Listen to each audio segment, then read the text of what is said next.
Hello, this is Asnag London. I've been doing the interviews for Facebook for the Adeni College alumni, as you know, those of you who visit the webpage.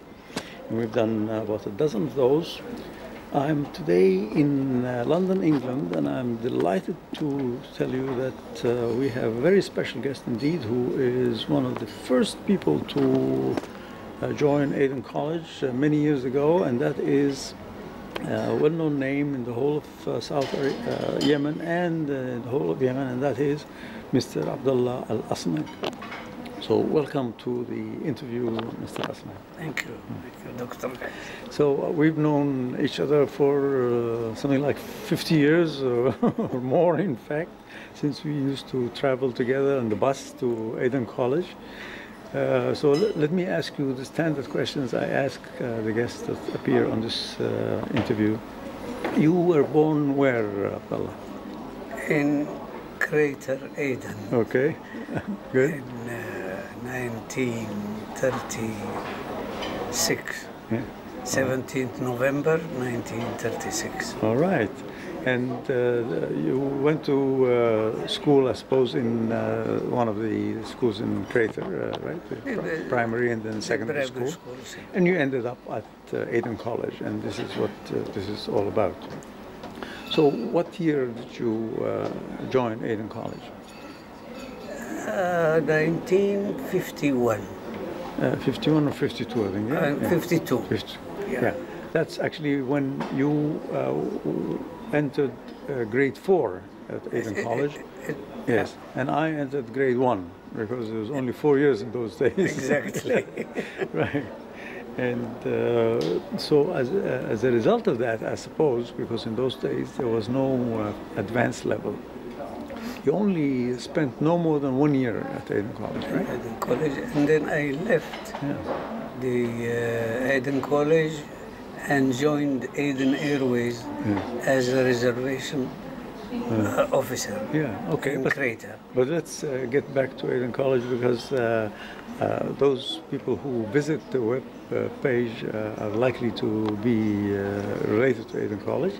So who were your classmates? Do you remember some of them? Well, of course, too many. I remember Farouk Luqman. Yes, that happens to be my uncle. Muhammad Salim Bazundur. Yes. I remember also at that time Fuad Ihsan Allah, as well as Ali Badib, Muhammad Hassan Ghanem. Okay. We were all. Any of the Indian boys there in your class? Yes, I remember one. Jamshed Ji. Jamshed, yes.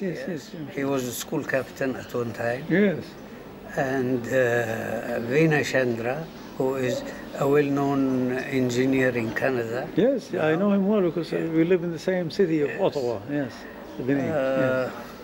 Magid Girgura was he there? Magid Gurgura was 1 year ahead of us. Okay, so he never. He was a very brilliant scholar. Yes.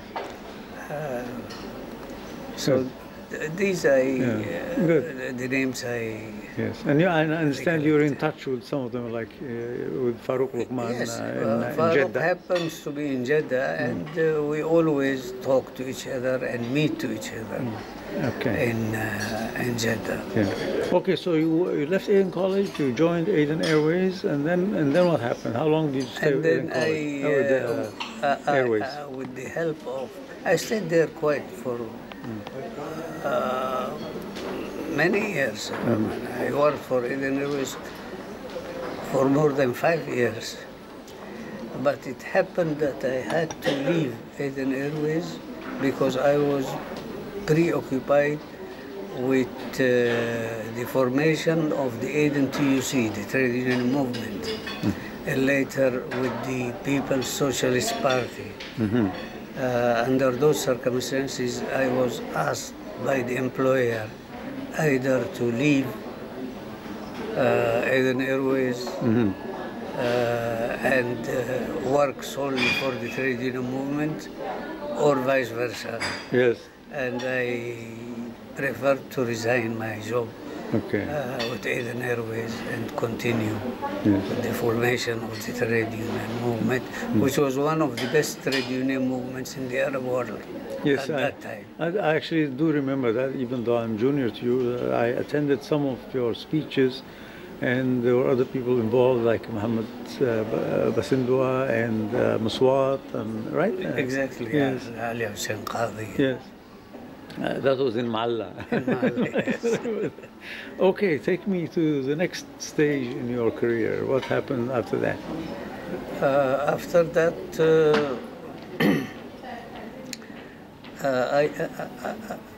with my colleagues in the trade union movement, we supported the revolution in North Yemen. And we happened to arrange the transportation of too many volunteers from the trade union movement to join the National Guard in the north, in Taiz and other northern towns. Yes.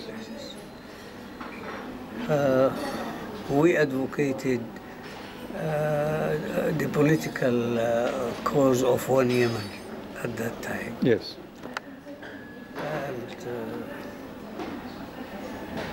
And later there was a sort of political competition between the two liberation movements that claimed at that time the evacuation of the British military base and the immediate independence Yes. of South Yemen, of Aden as a colony, and the Federation of Saudi Arabia as a semi-independent state. Yes. And then you ended up And in then we North ended Yemen. to be outside Yeah. the country because the NLF was victorious against our Yes. Flossie, and I stayed since 1968 in Egypt. Later in 1972, there was a North Yemen envoy conveying to us a message from the late chairman of the Presidential Council in Sana'a, the late Qadi Abdul Rahman al-Iryani, asking us to come back and stay in North Yemen, which a number of my colleagues accepted the invitation. And since then we moved from Egypt through Eritrea to North Yemen, stayed for quite a long time in Taiz and Sana'a. I was then chosen as Minister of Foreign Affairs in the ministerial formation under the Premier General Amri The president. as President, as Prime Minister. Ah. Generally as Prime Minister. Yes. And when he left Sana'a under very sad circumstances, I continued to function sometime as Minister of Foreign Affairs, sometime as Minister of Economy, and then as Minister of Telecommunications. Who was the president at that time? I continued under the presidency of Al-Iryani, Qadi Al-Iryani, and later Al-Hamdi. And after Al-Hamdi, for about 10 months, the president was Al-Ghashmi. Yes.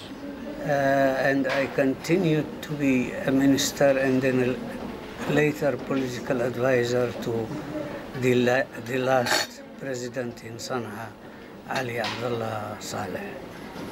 Okay. But then with Ali Abdullah Saleh, your parting was rather problematic.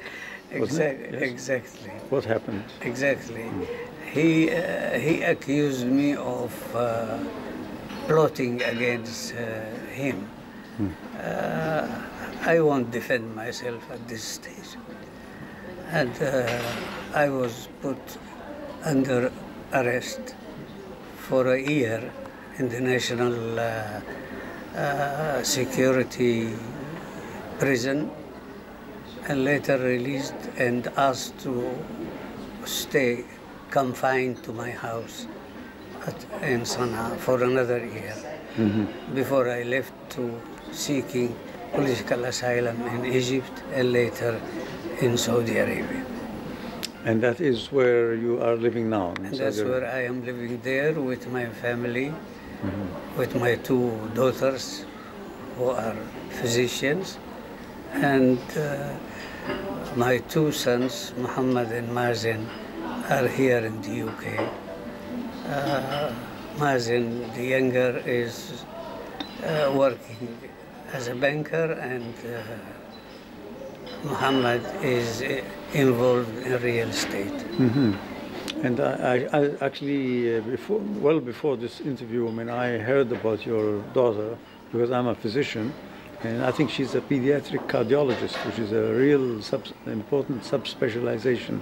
Exactly, yeah, and she's working in the military hospital in Jeddah with her younger sister. Well, maybe one day I have to meet her and interview her as well. Inshallah. I'm sure they will be happy to get introduced to you. Just finally, then, you've had a very colorful career. I don't think too many alumni of Aden College can claim that they have been minister of this and minister of that and minister of that, and going to prison and all that. So obviously you have had a very colorful life. When you look back at that, and also your days at Aden College, although they were rather brief, how would you summarize it for our viewers? Has it been a positive experience? Is it a happy experience? What do you think? I always recall the time I spent in the Aden Secondary School and later the Aden College. I remember all the friends and colleagues who were with me in Form 4 or behind in few years, 2 years or 3 years. I think the best people, in my opinion, who were at the Aden College played a very important role in the history of Aden and the protectorates. If we really analyze names, we will find that most of the ex-Aden College students or scholars held at a later stage key positions in different avenues in Aden, the protectorates, and even in the Arab world. And in North Yemen now. And they have established the rule of law in North Yemen. They have introduced the civil service order, which never existed before they shifted from south to the north. I'm sure that North Yemenis appreciate the role of Adenese and South Yemenis in general, played to promote the status of the government in the north. Well, on that note, Sir Abdullah, I want to thank you very much for giving me the time to do this interview. I know that there will be hundreds of people who will watch this and with great interest, and I can't thank you enough for what you've done. Thank you very much, and good luck to you in whatever you do in Jeddah and elsewhere. Same to you, Dr. Qais. Okay.